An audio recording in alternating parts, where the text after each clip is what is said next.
Assalamualaikum warahmatullahi wabarakatuh.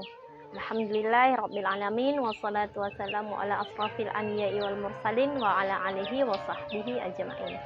Anak-anak Umi sekalian yang disayangi oleh Allah Subhanahu wa taala, yang juga Umi sangat sayangi. Kemarin Umi sudah menceritakan sebuah kisah inspiratif yang Umi ceritakan dan Umi kutip dari sebuah buku, Kisah Inspiratif Anak Islami, tentang seorang guru dan beberapa orang muridnya. Nah, hari ini Umi ingin menceritakan kembali tentang guru tersebut dan murid-murid ini tadi, supaya anak Umi nanti bisa menjadi pembelajaran dan anak Umi bisa menceritakan kembali kisah ini.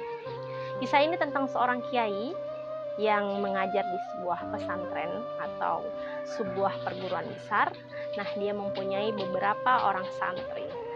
Santri-santri tersebut, diantaranya itu ada satu orang santri yang sangat disayangi oleh ulama tersebut. Nah, teman-temannya lah yang satu kelasnya atau satu perguruannya itu merasa iri. Kenapa santri yang satu ini sangat disayangi oleh kiai tersebut? Mereka heran, kenapa ya? Kok si fulan itu sangat disayangi oleh kiai? Kenapa dia? Apa sih kelebihannya? Kok bisa dia disayangi oleh kiai tersebut? Mereka saling bertanda tanya. Nah, kemudian perkataan-perkataan mereka tersebut terdengar selentingan-selentingan itu terdengarlah oleh sang kiai. Kemudian kiai mengumpulkan mereka di sebuah aula atau pendopo mereka. Wahai santriku, kemarilah kalian semua. Mereka dikumpulkan di aula tersebut atau di pendopo tersebut. Mereka pun datang. Mereka duduk dengan tertib, mendengarkan sang kiai berbicara. Setelah mereka semua masuk, termasuklah salah satu murid yang paling disayangi kiai tersebut. Wahai murid-muridku, aku ingin memerintahkan kalian satu hal. Bisakah kalian menyembelih seekor ayam, tapi kalian harus menyembelih ayam tersebut di tempat yang tidak ada siapapun yang mengetahuinya? Kemudian murid-murid semua menjawab, bisa ya Kiai. Mampukah kalian? Mampu ya Kiai. Sanggupkah kalian? Sanggup ya Kiai. Kemudian dengan semangat mereka semua siap untuk menunaikan atau melaksanakan apa yang diperintahkan kiai tersebut.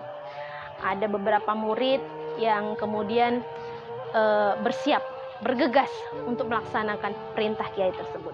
Kiai memberikan lagi perintah, wahai murid-muridku, kalian harus kembali pada saat sebelum azan zuhur di tempat ini lagi, kata sang kiai. Kemudian mereka pun berlari ke tempat masing-masing yang mereka tuju untuk menyembelih seekor ayam tersebut. Ada seorang murid yang pergi berlari ke bukit. Dia lari naik ke atas bukit, kemudian turun lagi ke seberang bukitnya, kemudian dia menyembelih seekor ayam tersebut. Bismillahirrahmanirrahim, Allahu Akbar. Dilihatnya kanan, kiri, tidak ada orang. Dia pun menyembelih. Yang lain lagi masuk ke dalam hutan. Dia lari dengan sekuat dan sekencang-kencangnya masuk ke dalam hutan. Kemudian dilihatnya ada sebuah pohon yang besar.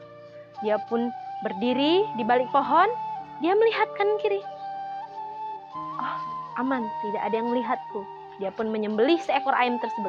Bismillahirrahmanirrahim, Allahu Akbar. Dia berhasil menyembelihnya. Kemudian yang seorang lagi turun ke bawah sungai. Dia lari sekencang-kencangnya, dia turun ke bawah sungai, dilihatnya ada batu yang besar, dia pun di balik batu besar itu, dia lihat lagi ke kanan, lihat ke kiri, tidak ada siapa-siapa, dia pun menyembelih ayam tersebut. Bismillahirrahmanirrahim, Allahu Akbar. Akhirnya mereka bisa menyembelih itu. Nah, pada waktu yang ditentukan, murid-murid tersebut pun berjalan dengan membawa seekor ayam yang sudah disembelih tadi. Mereka berjalan ke tempat aula yang dituju tadi. Kiai sudah bersiap duduk di kursinya dan kemudian murid-murid pun satu persatu masuk ke dalam aula. Datanglah beberapa Mereka bahagia dan gembira, merasa sudah berhasil melaksanakan apa yang diperintahkan oleh kiai tersebut. Kemudian kiai bertanya pada salah seorang murid, "Hai, kamu potong di mana? Kamu sembelih di mana ayam tersebut?" Dengan bangga dia menjawab, "Ya kiai, saya menyembelih ayam tersebut di balik bukit sana kiai. Tidak ada siapapun yang mengetahuinya." Itu jawaban si satu murid tadi. Kemudian murid yang lain ditanyakan lagi oleh sang kiai, "Kamu berhasil menyembelih ayam itu di mana?" Kemudian dengan bangganya dia menjawab, "Ya kiai, saya sudah berjalan ke dalam hutan. Saya jauh berjalan, saya temukan pohon besar dan saya menyembelih ayam tersebut di balik pohon besar." Oke, baiklah. Kemudian sang kiai melihat lagi yang satu orang lagi yang sudah membawa ayam yang sudah disembelih. Kemudian kiai bertanya lagi, "Kamu berhasil menyembelih ayam itu di mana?"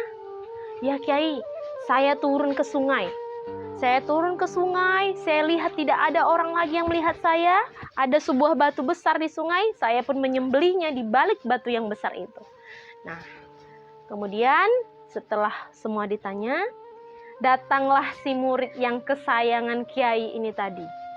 Dia datang, dia kembali dengan membawa ayam, seekor ayam tadi, yang ternyata ayam itu belum mati. Ayam itu masih hidup dan belum disembelihnya. Dia membawa. Semua pun terheran memandang ke arahnya. Kenapa? Semua bertanya-tanya, kenapa dia tidak menyembelih hewan tersebut? Dia pun dengan langkah yang gontai membawa ayam yang hidup ini tadi menuju sang kiai. Kemudian sang kiai bertanya, "Wahai muridku, mengapa engkau tidak menyembelih ayam tersebut?" Kemudian kalian tahu apakah yang dijawab olehnya? "Ya kiai, aku tidak menemukan satu tempat pun yang Allah tidak melihatku." Masya Allah. Berarti dia itu mempunyai keimanan yang sangat kuat. Dari situlah kiai mengajarkan kepada mereka, murid-muridnya lain, "Sekarang kalian tahu kenapa aku sangat menyayangi dia? Karena imannya yang begitu kuat, karena dia yakin setiap perbuatannya, dimanapun dia berada, apapun yang dia lakukan, dia tahu, dia yakin bahwa ada Allah. Ada Allah yang melihat dia, ada Allah yang mengawasi dia, ada Allah yang senantiasa tahu apapun yang diperbuatnya." Maka dari itu, pelajaran yang bisa kita kutip hari ini adalah, anak-anak Umi semua, setiap apapun yang kita lakukan, ingatlah bahwasanya Allah itu ada melihat kita, melihat apa yang kita lakukan. Selalu Umi pesankan kepada anak-anak Umi, jika ingin melakukan sesuatu, ingatlah bahwa ada Allah yang selalu melihat apapun yang kita lakukan. Umi selalu berpesan, jaga barang kita dan jangan mengambil barang yang bukan hak kita, barang yang bukan milik kita. Jadi kalian semua bisa menjaga diri untuk tidak melakukan apapun hal yang tidak disukai oleh Allah. Maka dengan itu murid-murid semua pun akhirnya menerima kenapa kiai tersebut sangat mencintai murid yang satu ini tadi. Karena dia orangnya, imannya kuat dan dia yakin bahwa Allah selalu melihat apa yang dia lakukan, apa yang dia perbuat. Selalu Umi ceritakan kepada anak-anak Umi bahwasanya di samping kanan kiri kita ada malaikat Raqib dan Atid yang mencatat segala perbuatan kita, baik itu perbuatan baik ataupun itu perbuatan yang buruk. Maka dari itu anak-anak Umi sekalian, kalian harus mengingat, harus selalu melakukan kebaikan, jangan melawan kepada orang tua, patuhi guru, patuhi orang tua, dan kerjakan semua kebaikan. Anak-anak Umi, baiklah itu saja yang dapat Umi sampaikan. Semoga anak-anak Umi semua dapat menerima pembelajaran ini dengan baik. Umi harapkan semua anak-anak Umi akan menjadi anak-anak yang soleh dan solehah. Wabillahi taufiq wal hidayah. Assalamualaikum warahmatullahi wabarakatuh.